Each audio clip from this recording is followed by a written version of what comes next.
Hi everyone, welcome. I'm down here in my wormery preparing to check in on a bin of red wiggler worms.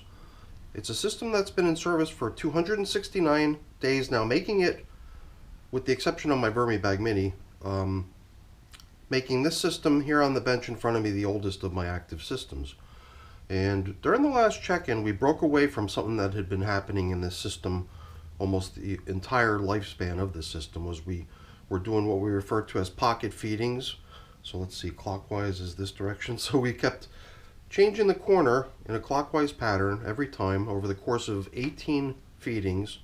So feedings 1 and 2 probably just got put down the middle.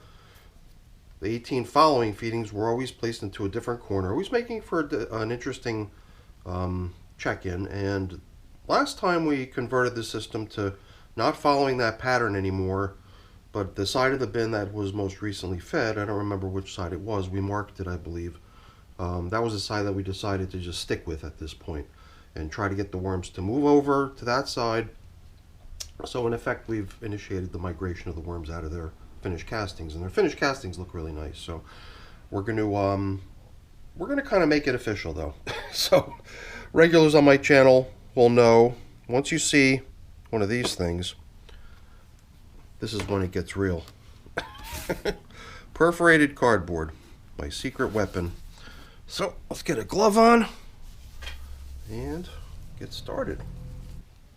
I'm not 100% certain, but I have a feeling that it might have been on this edge of the bin that we set the migration up on. Or was it on this side? We try to be so smart and try to leave ourselves little indicators of what we're doing. And my way of doing that is to leave what I refer to as feeding zone indicators to show where we last fed. And those are typically just coffee filters, old coffee filters, getting put to a higher purpose than ever could have thought when they were originally manufactured. So amazing that this is still kind of connected over here as one single continuous piece. Well, I spoke too soon again. Looks like our top covering newspaper has been pretty heavily nibbled down by the wormies, but it does seem like if we start to unfold some of these sections where we doubled it up, we're going to find ourselves with a whole bunch of nice paper that we could use at the end to cover up with.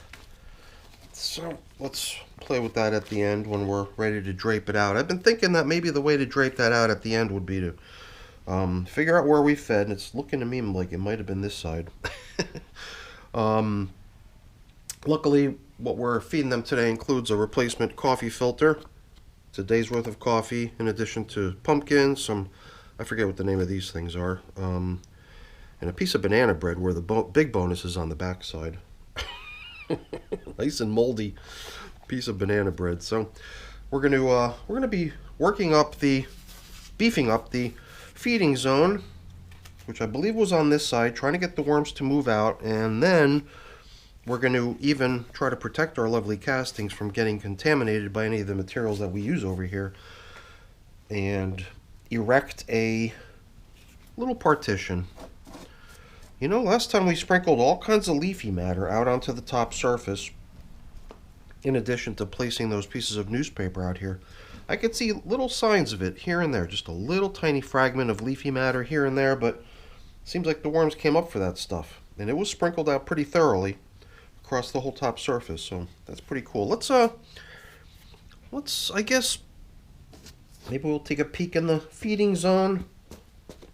See how things are progressing. From what I remember last time, the worms had really gone to town on an apple that they received 2 feedings ago. But last time we checked in, this piece of half of an apple was still really holding together good. And when we checked out the apple, yeah, that was what we found. A whole bunch of worm action right beneath it.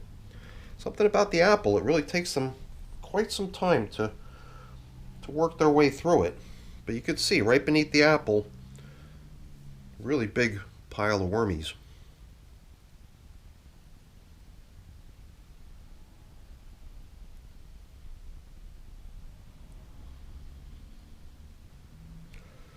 Alright, let's put these little guys down. You know, I was curious. I was looking through my tracking spreadsheet before I came down here, noticing how for quite some time now, any system that I bring to an end and harvest is well in the 300-day range. And this thing is just about to hit 300 days, and I wondered, when was the last time I actually harvested a system prior to it reaching or exceeding 300 days in service?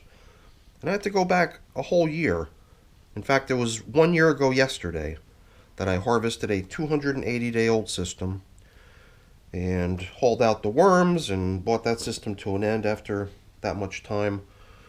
So there it was, just shy by 20 days of hitting 300 days of age. And I'm thinking that might be the route to follow with these little guys here. Because, you know, after a couple feedings, after 2 pocket feedings over on this edge, and then the most recent feeding just being an edge feeding over here, I think even last time we were beginning to notice how the opposite end of the bin, furthest away from where the most recent feedings have been going in, that edge of the bin has been pretty quiet. I think when we looked through there, let's get the worms back over where we generally want them, over this side. And the food. So I guess the general idea has been kind of along the same lines of what we did last time, was we check out the material that we'd like to be able to just effectively pull out of here and harvest as is without having to process it, or by process it I just mean without having to screen it or do anything weird. Be kind of nice if the worms were to just leave on their own accord, which it seems like they're doing, and permitting us to simply scoop this stuff out and say, hey, here's our next batch of vermicompost. Very low effort to get it, and allow the worms to do all the work. I always kind of like that description, or that idea of simply letting the worms voluntarily do something that they want to do, you know, prefer doing over anything else. They're doing exactly what they want to do, and it just happens to coincide with what I'd like them to be doing anyway, which is to get out of their castings, free up the material so it could be harvested, and then we can get them all busy in a new home. So let's just do one more kind of shuffle through here as well. Not only are we inspecting the material, but I'm also kind of treating it as an aeration. Get a little injection of air down into the material, hopefully at the same time bringing more damp materials up from down low to the surface, where they stand a better chance at airing out, drying off a little bit. I mean, we could maybe even pull back the plastic coverings that cover up the system. Up until now, the whole system was covered in plastic, but now we can actually even promote the drying of the material on that far end by leaving the plastic covers off. You know, I was kind of pondering, what do I do with this? Do I pick a line, pick a point where it's nice castings versus, yeah, you know, I think that's really the whole idea here, right?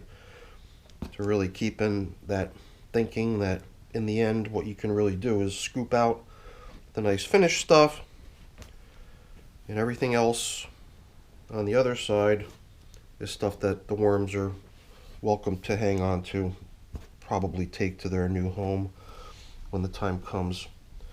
So just sort of a rough splitting of the material. Anything that looks like it's got some things in it, leftover food items, bedding bits, whatever. Maybe even just take individual pieces of material like that and just slide them over. And this way we'll have pretty much finished castings. Anytime we do go through the material to aerate it or inspect it or whatever we're doing, we can also at the same time seek out little things that one would consider as debris, if what you were expecting is pure, clean castings. And don't forget, we're just going to be continuing here anyway, so any little stuff that might still be in this material over here, the worms can continue to nip off.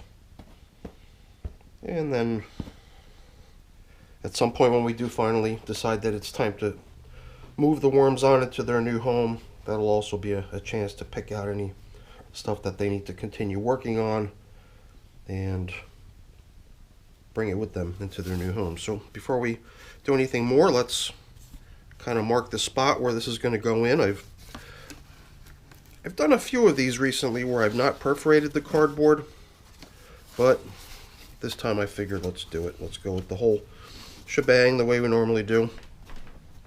And then the other thing that I'll normally do is, after we backfill here and give the partition some support on both sides, it's at that point we'll try to clear out some space on the very, very far end, the furthest away, and drop in today's reinforcement to the horizontal migration feeding zone, which technically I'm now treating as this system having been in composting mode for 255 days, and now for the last 14 days I've been treating it actually as receiving feedings that are specific to promoting the migration of the worms out of the material that they inhabit. So, nice little jolt of fresh bedding over here. Start dropping in their yummy foods. As you can see, I already replaced the piece of apple that they've been working on now for a few check-ins. Here's some of the yummy frozen veggie matter, which is actually quite stiffly frozen together. So I think that looks pretty nice. I usually dress up my application of coffee with a little dusting of worm chow, but you know what? I forgot to bring it out, so let's skip it. We can give them some grit instead. And last but not least, we've got our feeding zone indicator. I usually put the feeding zone indicator down prior to draping out any sort of top coverings, and you know, as far as top coverings go, I'm starting to wonder if maybe we can just leave this stuff all over here. Perhaps this would have been the better stuff to use as bedding for the feeding zone. Whatever. Kind of making it up as we go along, right? And then maybe here, what we can do is restrict some of the plastic covering so it doesn't cover the entire system, just a piece of it, continuing to allow the finished castings to dry off a bit, hopefully providing the worms even more incentive to move on out. And the next time we do this, maybe I'll prepare. Maybe I'll actually build a system in preparation for giving these little guys a new home so that we can actually do a haul out. I think next time we could probably do it, considering how many worms have been gathering over here. I think doing the first haul out in this system would be pretty easy. So chances are that that's what we'll do next time. So that's the end of the video, everybody. Hopefully you enjoyed it. If you did, as always, please don't forget to leave me a quick thumbs up before you go. That's always really appreciated. And if you haven't done so already, please also consider subscribing to the channel. That's very much appreciated as well. All right, everyone, thanks for watching. Have a great day. Bye now.